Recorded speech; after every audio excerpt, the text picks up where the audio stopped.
Okay, I have a lot to get through this week. My updates, my food news paragraph is huge. The first thing I want to say is last week when I was recording the episode, I talked about Martha Stewart. I also talked about pies and thighs. So, right after recording the episode, I turned on Martha Stewart's channel, which is just an all day infomercial if you haven't watched it. I mean, it's an infomercial in disguise, kind of. She's using all of her products. And I was just thinking the other day, I was like, why doesn't she show older footage? She has years and years of footage and content that she could show. And they do show some archival footage, old stuff. But then I realized, oh, well, maybe they don't have the rights. I mean, I'm guessing she does have the rights. But also, she wants to create new footage because every scene is showcasing like a square ladle or something that she's trying to sell on Amazon. Nothing wrong with that. It's just, oh, she also has like 3 books out right now that she's trying to sell. Did I mention last episode that she reissued her first book, Entertaining, which is actually pretty cool. Okay, so anyway, she did show an older clip, which surprised me, of her making cocktails and then actually eating at Pies and Thighs. And I was like, what a coincidence. And then I was like, wow, I just like kind of talked shit about Pies and Thighs in the last episode. And I just want to retract that statement. I mean, I was talking about how expansion of your business can hurt your business. And that goes for any business. It just happened to be that Pies and Thighs is the only business that I've worked at that actually went into catering, so I could comment on that. But overall, I do want to say that I had an amazing time working at Pies and Thighs. Speaking about Martha, talking about Pies and Thighs, I think they are back down to their original location. I worked at both locations, but they closed down their Lower East Side location, which is in modern day Dimes Square. I guess it was technically Dimes Square when I worked there because Dimes was next door. I remember seeing Yoko Ono being carried out of a car to eat at Dimes. I applied to work at Dimes. They got back to me a year later. I'd already moved to Chicago. But yeah, I was mostly a server, and then I did make all the beverages at one point for the Lower East Side location, and then I made a lot of pies, which was fun. And now I feel confident in making pies, so that was it was a good experience. Okay. I want to keep on the Martha thread for a second and talk about her show, Whatever Martha. Have you heard of that show? It's ancient. It's her daughter, Alexis, and one of her friends watching old clips of Martha and talking over them, like talking shit about her. So I think it's on YouTube. I can't really find a streaming service that carries it. I started watching an episode on YouTube and it was okay. I don't know if they are the funniest people. I mean, I don't know. I guess I need to watch a full episode, watch a few episodes and see if it's actually worth watching. The concept is funny to me. Okay. I do want to jump over to Arthur Schwartz, who I was freaking out about because I thought he had passed away, but it turns out he was just on a cruise. He hadn't done his podcast in a few weeks and I was losing my mind. He's back. He went on a cruise. I guess he goes on cruises a lot. I guess I don't know enough about him, but he's fine. And he did talk about some of the food that he ate on the cruise. Every time I think about food on cruises, I think about the time one of my coworkers went on a cruise with his grandparents and came back and said that every meal on the cruise, they served alcoholic soup. They had like a soup bar of like savory soups that were all spiked with alcohol. Which feels crazy to me because when I worked at Punch House during the winter, we would have a hot spiked punch. And by keeping it on a burner, like keeping it warm, the alcohol would cook off, obviously. So by like, an hour in, like it was just like a sugar drink that we were ladling out to people. So I wonder about that soup. Was it just a flavor, or anyway, maybe they kept a tight lid on it. I'm not sure. Okay, I want to jump over to TikTok for a second and talk about a new account that I found called John and Mama. Wait, I talked about them last week. I'm sorry, but I didn't realize what their account was called. I talked about this sawdust salad that took like 3 videos to uncover. That is from an account named John and Mama. It's a man named John and his mom, and they share a TikTok account. And because I watched all 3 parts of the sawdust video, now they're constantly on my feed. I followed them, and most of their videos are like really long prayer sessions. They like to pray before they eat, and they video that, and then they get into eating. But they are making a wide variety of items, all kinds of stuff. I don't know where they're located, but it seems like maybe somewhere in the South. They did make a Coca-Cola salad with cream cheese and marshmallows. It was kind of like a reddish pink color. Seems like, and that was the second video I saw of them. So I was like, do they just eat Jell-O? But they're making other things. They're eating like biscuits and salads, and I don't even know what else. I don't know. Imagine having a TikTok account with your mom. It's an interesting concept, but they do seem like a duo. So anyway, I'm following them now. Okay. I don't know if I learned about this on TikTok or where, but Tillamook, the product, I think it's a farmers collective in a farmer co-op in the Pacific Northwest. Their ice cream kind of sucks in my opinion. They have a new product called Butternaise, which is butter and mayonnaise, and I think the intended application is grilled cheese, because people like to put mayonnaise on the outside of the bread and grill with the mayonnaise. I don't know, I guess I would try it if it was on sale. I don't know. I have butter and mayonnaise in my house already. I don't know. It doesn't really appeal to me, but I would be willing to have my life changed by it. Okay. Jumping over to German Dominoes. So, one of my good friends lives in Gothenburg, Germany. He's there getting his PhD, and he orders Dominoes sometimes. And he was telling me that the Dominoes over there, first of all, it's like a small town in Germany. So I was like, I mean, I guess it's technically a city, small city in Germany. I was like, you guys have Dominoes? And he said, yeah, it's actually classy. It's not classy, but he meant it's better quality than American Domino's, I believe. And they serve individual size pizzas. Anyway, he sent me screenshots of the menu and circled the ones that he liked. Some that stood out to me. Well, what was the one that he liked? I don't remember. I think it's called like a Dutchman, and it has like vegetables on it. The flavors that stuck out to me were the chicken doner, the Boston pizza, which has hollandaise, and then there's something called a crazy dog, which I could only guess has hot dogs on it. A currywurst pizza would actually probably be fun. And then there was a New York style salami pizza, which made me think, I saw a TikTok video the other day of an Australian person making pizza with salami. And they were like, yeah, you all want pepperoni pizza outside the United States, but pepperoni doesn't exist outside the United States. Everybody just uses salami. And I just thought that was sad. Like, why don't people just make pepperoni? I mean, I always wondered why pepperoni was named after peppers. It makes sense why it's red. It's just full of peppers. Just put some peppers. Like, it can't be that hard to make like a sausage that has a bunch of peppers in it.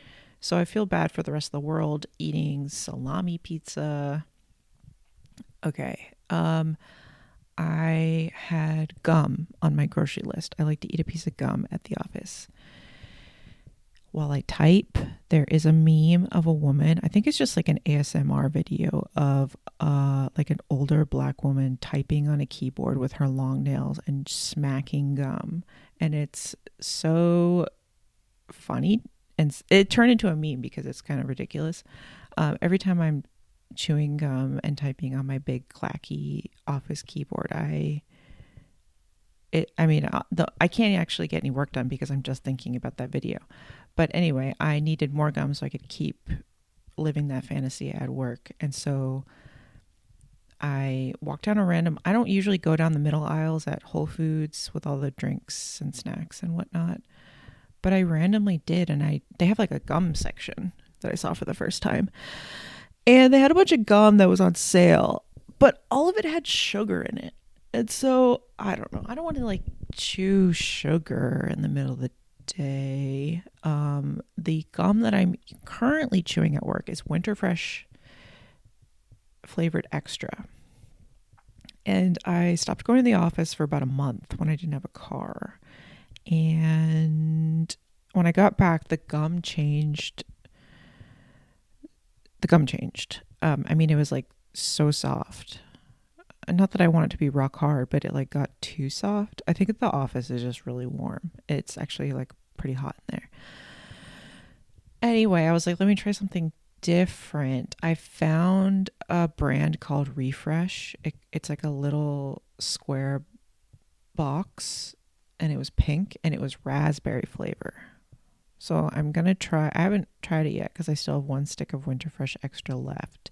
But soon I will be trying a gum called Refresh in the raspberry flavor. I've never even dreamed of a raspberry flavored gum before, but it is one of my favorite flavors and I'm excited to see what that's like. Okay.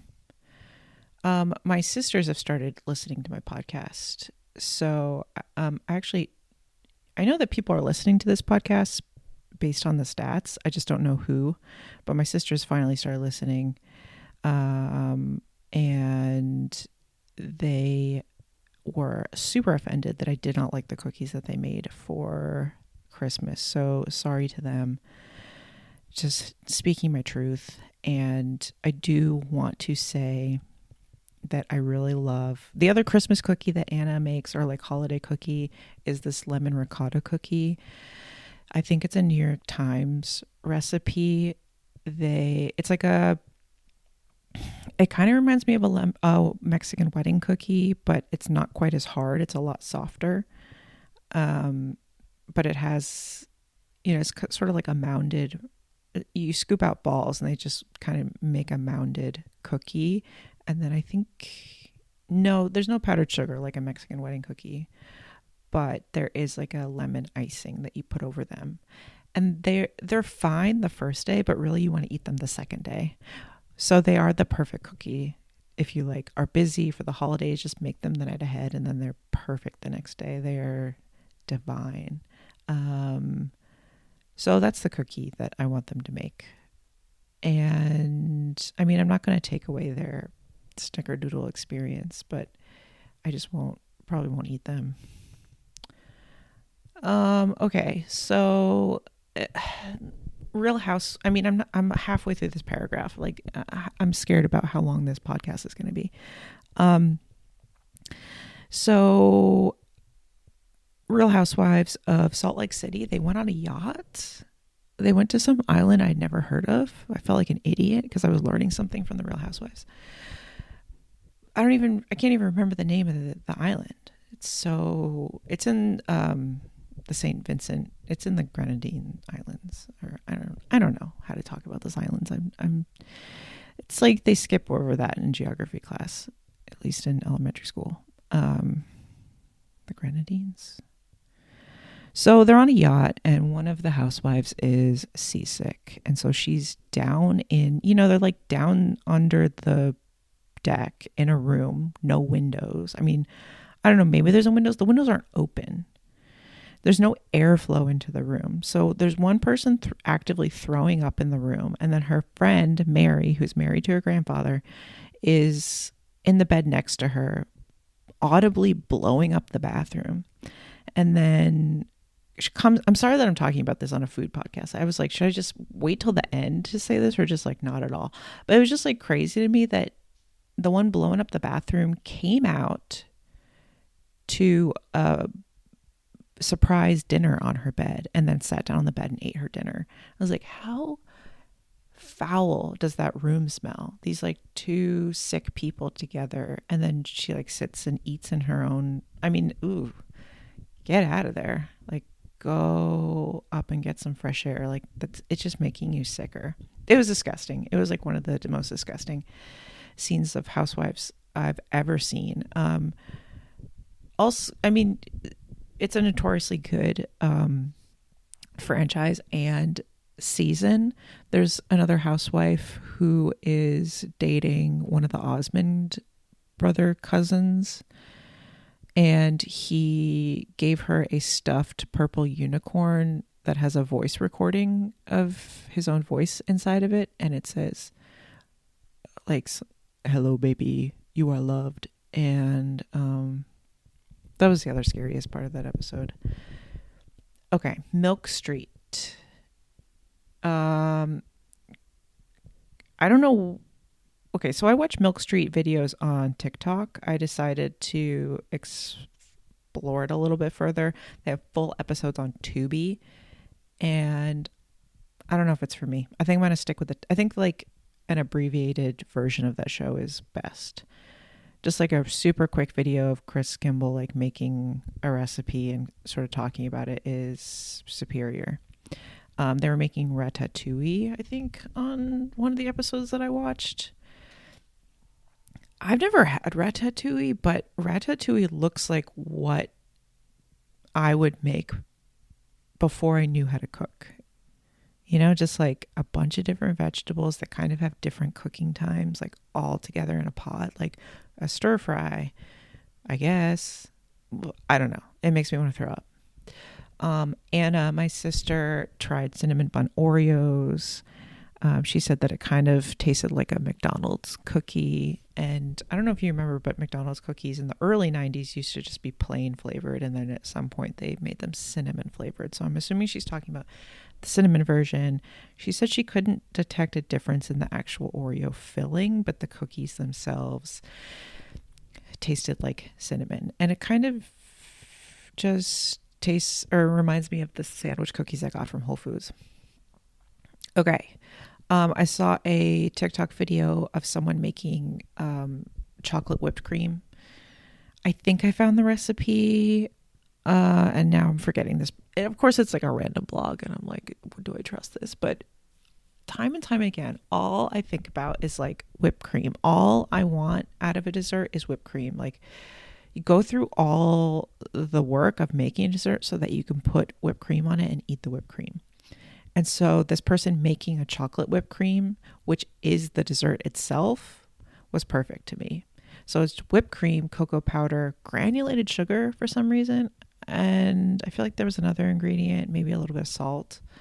I mean, that just sounds perfect. I do wonder, I mean, do you need to activate the cocoa with heat in some way? Or I don't know.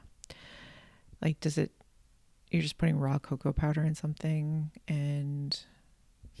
maybe do you heat the cream with the cocoa powder first, let it cool, and then whip it? That could be something, maybe. I don't think she did that. But you do want to whip cream cold. You want it to be as cold as possible. So then I guess you would, flavor the cream, make it cold as possible, then whip it. Add sugar. Anyway, something to consider. So Anidas, I talked about him last time. He's one of my TikTok profiles that I follow. He decided to go on a mall crawl to go find like ice cream desserts that are new. I think he went to Baskin Robbins and Arby's and he tried an apple pie shake at Arby's, which he was like, it's fine, but wouldn't go out of my way for it. And then the other one I saw was like a Dubai chocolate pistachio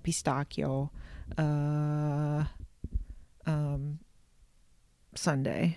By the way, I love all the TikTok accounts that I'm finding of people pretending to be Italian and just saying, okay. I know, is that offensive to imitate people's accents? But it is really funny. Pistachio. Okay. They do really say okay like that. And it's really fun.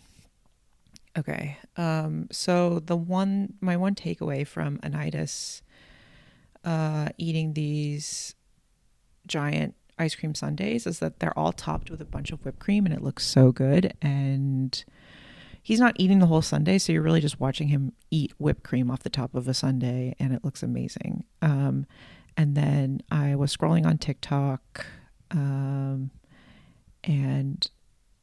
found Cake Scene. I'd never heard of Cake Scene before. Maybe it's a magazine that's distributed all over the country, it seems, about desserts. A lot of like alternative like food magazines since the like in the demise of the Bon Appetit test kitchen fiasco and all these young people like not really having a place to land. Like, does Food and Wine even have a magazine anymore? Probably not. Does Epicure? Like, there aren't food magazines anymore, so all these people are creating them. There's a new dessert magazine called Crumb that has their first issue out. The cover is beautiful. There's Cake Scene, which I think they're on their 7th issue. And there's some others that I keep hearing about. Anyway, I like the idea of them, but they do seem it's pretentious to me. Like, I wish it was like a little bit less pretentious. Like, I don't know. There's something pretentious about young, cool people trying to talk about food, and maybe it's like an inferiority complex that is driving that pretentiousness. Like, I wish it was a little bit less pretentious. And it's not like you can get like I mean, I guess you could get a PhD. Do you know what I mean? It's like, I don't know how to talk about it, but it doesn't really appeal to me. I guess here I am making like the lowest brow, like worst production podcast with 2 subscribers. So what do I know? Back to whipped cream. I saw a photo on Cake Scene. They went to Gracie's Luncheonette in upstate New York that had a giant sundae that was like a mound of whipped cream with a cherry in it. I was like, that's really all I want. I want a giant old-fashioned fluted sundae glass full of whipped cream with some cherries. Okay, that was a lot. We're already over 20 minutes in. So sorry, but I don't know. I just had a lot of ideas this week. Okay, let's get into it. November 3rd, 2025. It was a Monday, 7 a.m. Counterculture coffee with half and half made at home and a bowl of bran flakes with milk. 11:30 a.m. Fusillotti in a tomato cream sauce with sweet Italian sausage made at home. And a cup of coffee with half and half at the office. 1:30 p.m. A mini Twix bar. 4 p.m. raspberries. 6 p.m. rotisserie chicken on romaine lettuce, creamy Caesar dressing, black pepper, and Parmesan made at home. 6:30 p.m. Bluebell homemade in the shade ice cream. Okay, so made more fusillotti. I've stopped baking it with a ton of cheese because I'm like, what am I doing? I mean, it is so good, but I just made like a tomato, like a passata cream sauce with sweet Italian sausage. I have a ton of oregano. I mean, my basil has died at this point. We just had our first hard frost last night, but a boatload of oregano that I cannot manage to get through. And I am using, I don't know, maybe 3 chiltepin peppers in a sauce to make it, let the heat build while it sits in the fridge. Had a mini Twix bar at the office because there was a ton of leftover Halloween candy and it was lovely. And then I got a rotisserie chicken from Food Lion, which I knew was a gamble, and made a Caesar salad out of it. Rotisserie chickens, I don't know who is making a good rotisserie chicken, but it's not Food Lion. Whole Foods isn't even that good, and it is more expensive. It's just like the texture sucks. They're just like way overcooked. Maybe I need to try a Costco. People seem to like that, but I don't have a Costco membership. Okay, November 4th, 2025. It was a Tuesday, 7 a.m. Counterculture coffee with half and half made at home. 9:30 a.m. 2 sunny eggs over leftover fried potato wedges and Carmen peppers made at home. 11:30 a.m. Pretzels and a small pour of GT's Trilogy kombucha with apple cider vinegar. 6 p.m. Tortellini soup with baby kale, hot Italian sausage, and onion made at home. 7 p.m. Bluebell homemade in the shade ice cream. Okay, I'm eating a bowl of pretzels for lunch like a toddler again. And my sister Anna made tortellini soup. And I thought, I need to make that. That's actually the first soup we made together in Chicago. Not when we both lived in Chicago. Like, we were both early 20s and we made soup together when I went to visit her in Chicago. I would always visit her around her birthday in February, and it would be freezing. And she lived in this kind of like lofty, like brownstone type house, like a multifamily house. And it was always so cold and drafty, and make soup in her black and white tiled kitchen. And we made a tortellini soup. It was so good. I don't remember the original recipe that I used, but I kind of just had chicken stock, hot Italian sausage, onion, garlic, some chiltepin peppers, passat. I think I used some crushed tomato and some tomato paste, and tortellini from Food Lion. It's often on sale for $5. Cheese tortellini. And then I had a big old container of baby kale that I used. And that's really it. I used to add like a small spoonful of sugar to it, but I didn't this time. Salt, of course. But yeah, it was good. A lot of the recipes when you Google sausage and tortellini soup have cream in them, it seems, but I did add a touch of cream to this because I was like, oh, that seems like what everybody's doing these days. And my sister did that, but traditionally I do not add cream. Okay, I'm going to drink some coffee. Hold on. Okay. November 5th, 2025. It was a Wednesday, 7 a.m. Counterculture coffee with half and half. Made at home, and a bowl of bran flakes with milk. 9:30 a.m. A strawberry grain bar and a cup of coffee with half and half at the office. 11 a.m. Almonds, cashews, and a cup of coffee with half and half at the office. 4 p.m. A can of ginger lime Poppi, a handful of pretzels, and a fun-sized bag of peanut M&Ms. 6 p.m. Uno's deep dish pizza and romaine lettuce and mixed greens with Brianna's creamy Caesar dressing, black pepper, and Parmesan made at home. 7 p.m. Bluebell homemade in the shade ice cream. Okay. Got to the office. I consciously left the house without bringing lunch, and I thought, let's see what happens. Like a psycho. I was immediately starving. So I ate a strawberry grain bar, eating like old nuts that I found in the office and like a cashew nut mix. And then I went on a walk and I was like, let me see if I can find something to eat. And I almost went to this place. It's like an old school, like pharmacy diner where everything is, driven in on a Cisco truck. I almost went there. They had like a thing called potato munchers that looked like a more homemade tater tot.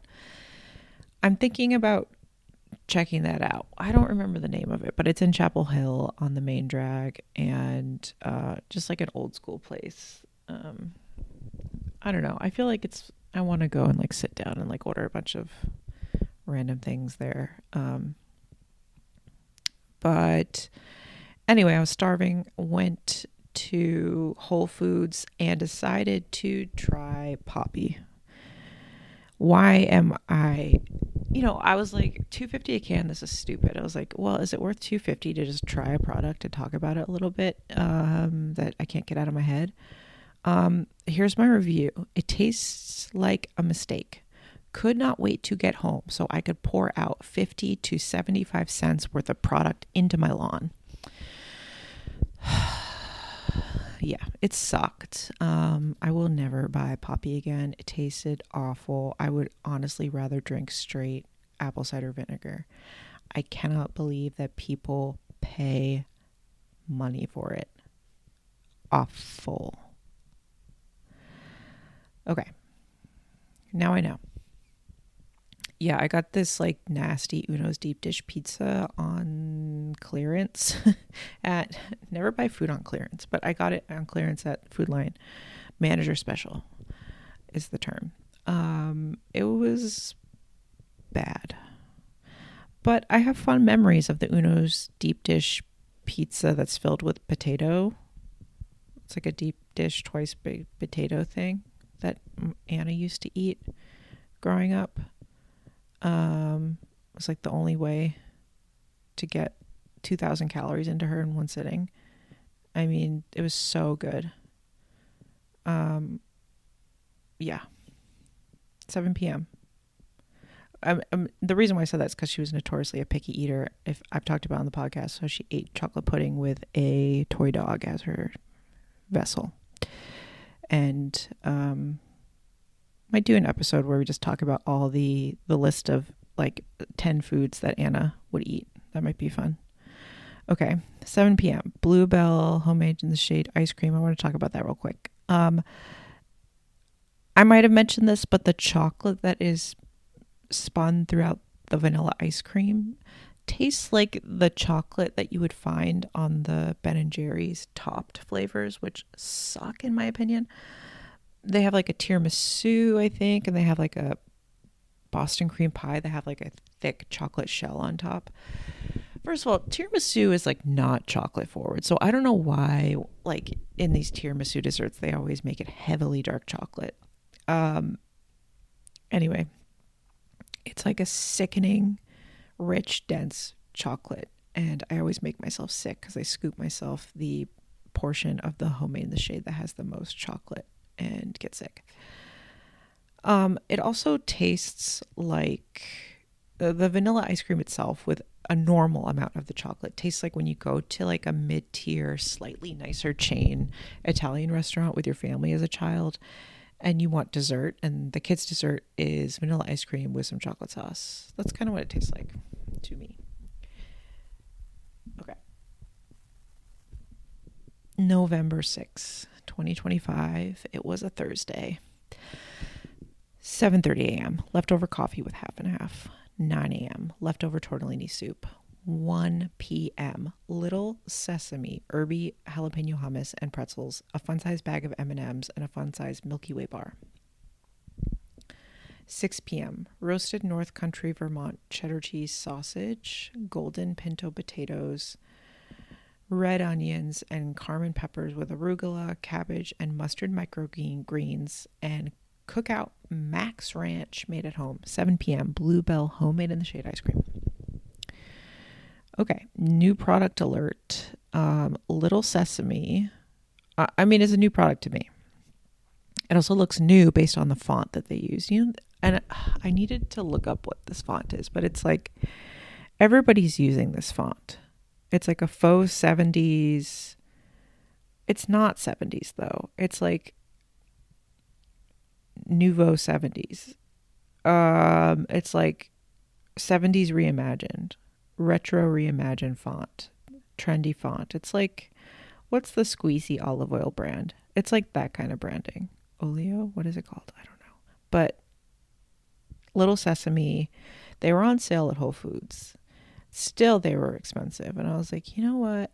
I am always deeply disappointed by hummus, especially when they have like flavors to them. Let me try this. Okay. So I got 2 flavors. I got the caramelized onion, which I've not had yet, but I got the herby jalapeno hummus. And I immediately rolled my eyes. It's so New York Times, like herby, lemony, garlicky, that's like every New York Times recipe is that and then a protein or a vegetable. So I rolled my eyes, but this was really good. This was amazing. I will say that it does need to be mixed, the herby jalapeno. Oh, also, I was confused because the flavor is at the bottom. like a yogurt. So you do need to mix it. And then I only ate half of it and I went back and like all the water from the herby jalapeno mix came out, which was a little weird. It's like a lot of water, but I mixed it back in and it was fine. So yeah, the flavor is at the bottom. I don't, I feel like you should just mix the whole thing. Like open it, mix it all, and then like portion yourself some. Anyway, I'm on their website right now and I'm looking at their other flavors. They had a Mexican street corn hummus, which I was like, I don't want that. I don't think. Caramelized onion hummus, which I picked up. Let's see, they have a roasted garlic with sunny lemon. I don't know if that was available to me. They have a Fly by Jing pumpkin chili crisp. That was not available to me. They have a classic preserved lemon. Oh, the preserved lemon was available to me. Looks like they have some special flavors that were not. Oh, I see a jammy tomato. I did not have that. Anyway, they're good. Golden garlic. Ooh, tahini sauce. I don't get tahini flavored hummus because all hummus is tahini, right? All hummus has tahini in it. I don't understand. Okay. Anyway, good product. I mean, I do feel like I work at a startup when I eat products like that, but it was good. Okay. Oh, and I got these new sausages, new to me sausages from Whole Foods. They were on sale. North Country is the brand. I don't know why I keep buying sausages that have a Vermont something in them. I was eating those breakfast sausages with the Vermont maple syrup in them. These are a Vermont cheddar cheese sausage. They are from New Hampshire. They were good. The cheese was very liquid. Like, I mean, it was like water, like cheese flavored water pouring out of the sausage. So I'm not sure why they chose that. But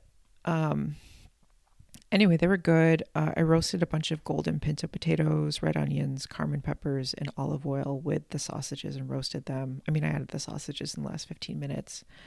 But then I did something crazy and bought a package of microgreens at Whole Foods. I don't know who I am anymore, but they were arugula, cabbage, and mustard. It was like a spicy mix. They're not that spicy. And then put that over the top. It's kind of like a fun alternative to a salad, but still feels healthy. And then I found a extra container of Cookout Ranch in the back of my car that I don't know where it came from, but and I'm sure it's been like heated up and cooled down in my car day in and day out from being hot in a car. But anyway, I took the risk and ate that, and it was good. Good for dipping the potatoes in. Okay, November 7, 2025. It was a Friday.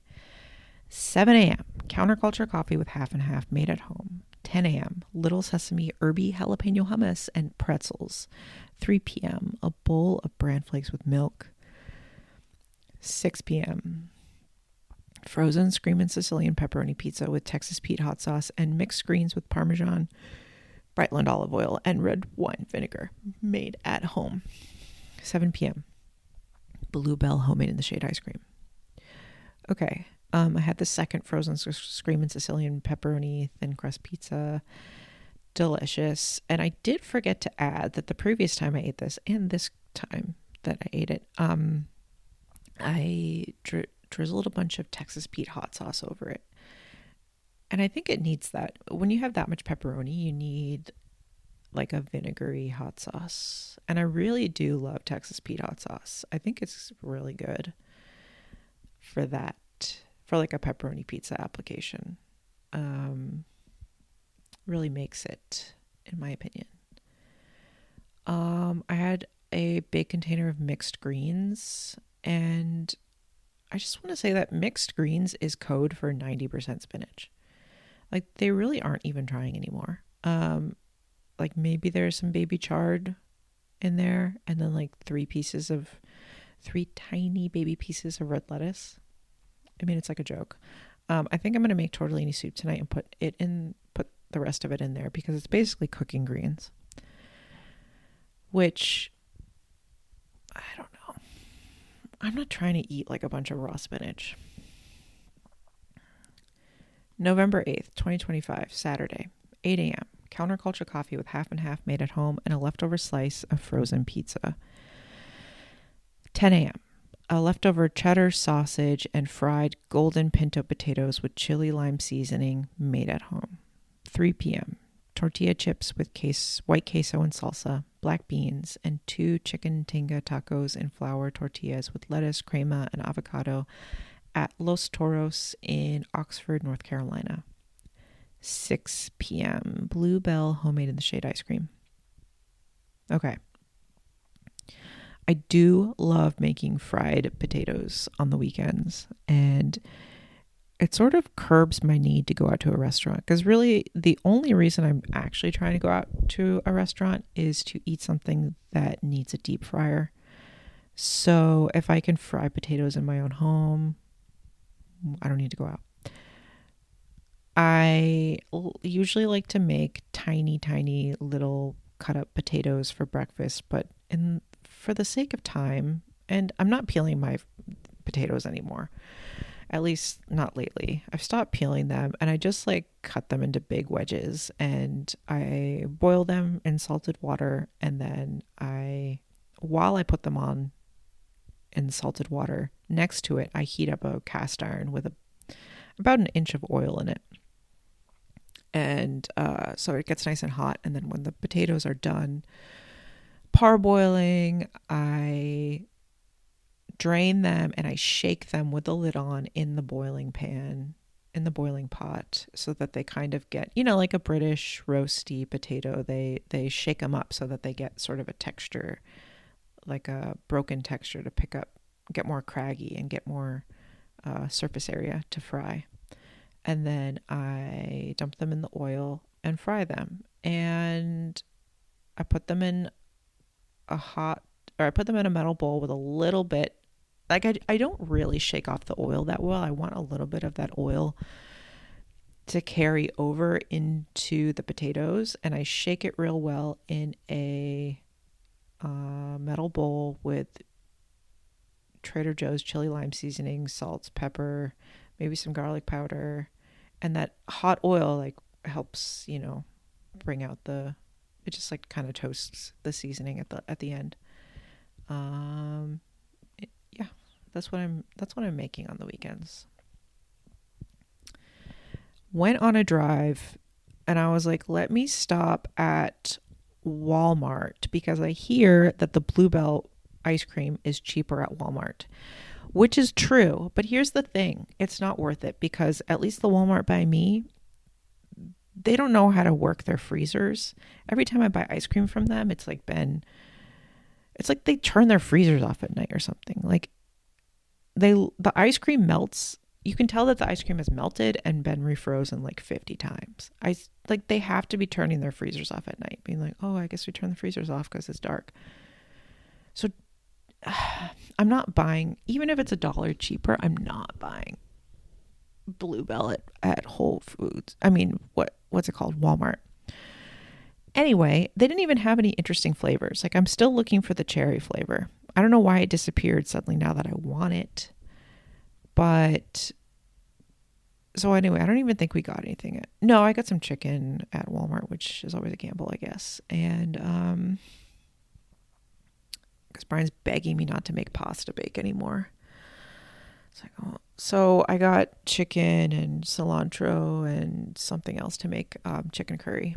Anyway, this Walmart is in like a kind of a strip mall, and Brian saw a Mexican restaurant in the strip mall. We had never been there. And it's next to a place called Gigabytes, which to me is very clearly like a computer store. And Brian is like, they shouldn't call it that. It sounds like a place you can eat big bites of stuff.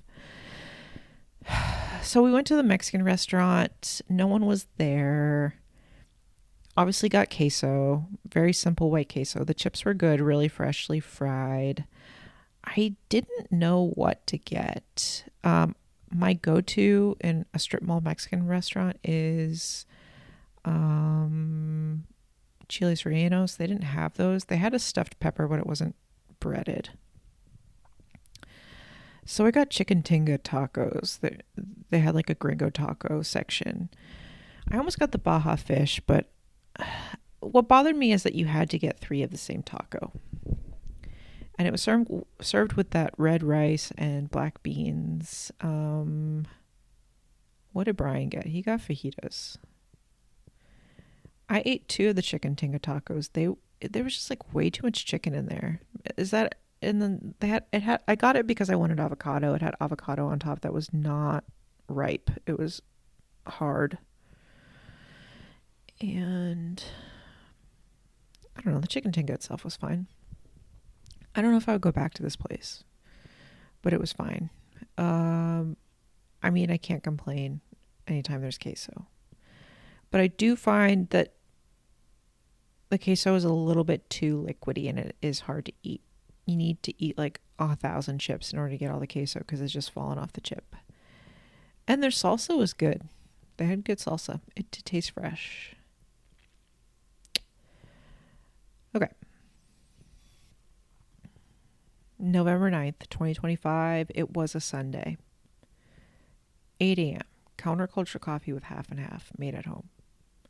11 a.m. A sunny egg, fried golden pinto potatoes with chili lime seasoning and sriracha, and a true story Vermont maple syrup breakfast sausage made at home. 5:30 p.m. Chicken curry with golden potatoes, cilantro, thinly sliced white onion, and jasmine rice made at home. 6 p.m. Bluebell homemade in the shade ice cream. Okay, I made chicken curry. Like an Indian-ish chicken curry. Like, I don't know all the rules and spice combinations for every type of curry there is. Like, I still have a lot to learn. I know there's like specific things for specific styles, and I just, I don't know. I haven't studied it very deeply. I have made a lot of curry, a lot of like Middle Eastern and Indian curries. I do have a couple curry books. But here's what I did. Unfortunately, I did not have red onions, but I did have onions. Cook them very slowly until they turn golden. And ginger and garlic and mustard seeds. Cook those out, and then added some tomato paste and I have a curry powder mix, and then I also have a harissa mix that is mostly cumin. So I added a bunch of that. Cook that out in a bunch of butter. Oh, also I'm using butter as the base. So butter, onions, grated garlic, grated ginger, finely chopped garlic, mustard seeds, and then 2 spice blends. Sometimes I add cardamom pods. I did not this time. And then I sort of deglazed with a small container of crushed tomatoes. Of course, right after I did that, Brian found a fresh tomato somehow still growing out in the field. Kind of too late. I'm sure it also tastes awful. But it was like we planted a bunch of Italian fluted tomatoes that were pretty. So it is on my windowsill right now. Okay. So then what did I do? Let the tomato cook. I added a bunch of water and just like let it cook for a few hours, to be honest. Just let it cook. And I had earlier that morning cut up the chicken breasts that I got at Walmart and seasoned them with garlic, Kashmiri chili powder, what else? I feel like a few other things, and a bunch of yogurt. And that was marinating in the fridge all day. So eventually, first I cut the potatoes in half into giant wedges, and then I let those cook slowly in the tomato sauce. And eventually, because it's chicken breast, so you don't really want it to cook a long time. Like towards the end, when I knew I wanted to eat, I put the yogurt and chicken mixture in and let it reduce until I can like kind of see like the oil and the fat separating out. And then I add cream at the end, salt. I guess I salted it all the way through. And then I served with cilantro and thinly sliced white onion. I'm almost done with this giant bag of jasmine rice. Cannot wait to get to the giant bag of basmati rice. That would have been perfect with this, but it was a good curry overall, I think. And I love how Brian was like, please stop making pasta. And then I just made a different tomato based dinner. He did not seem to mind. But I'm trying to think if I added anything else. I guess I did add a little bit more butter at the end too to bring it all together. Butter and cream. Plenty of yogurt. Chicken. Yeah, it was good. I guess it's a butter chicken. I guess it's like, like a Western interpretation of chicken curry is basically what I'm making. I mean, is literally what I am making. Um, but yeah, it was good. Okay. Wow, I can't believe I finished this in under an hour. I really plowed through the actual content of what I ate during the week so I could talk for almost 25 minutes about things I saw on TikTok. Okay. Bye bye.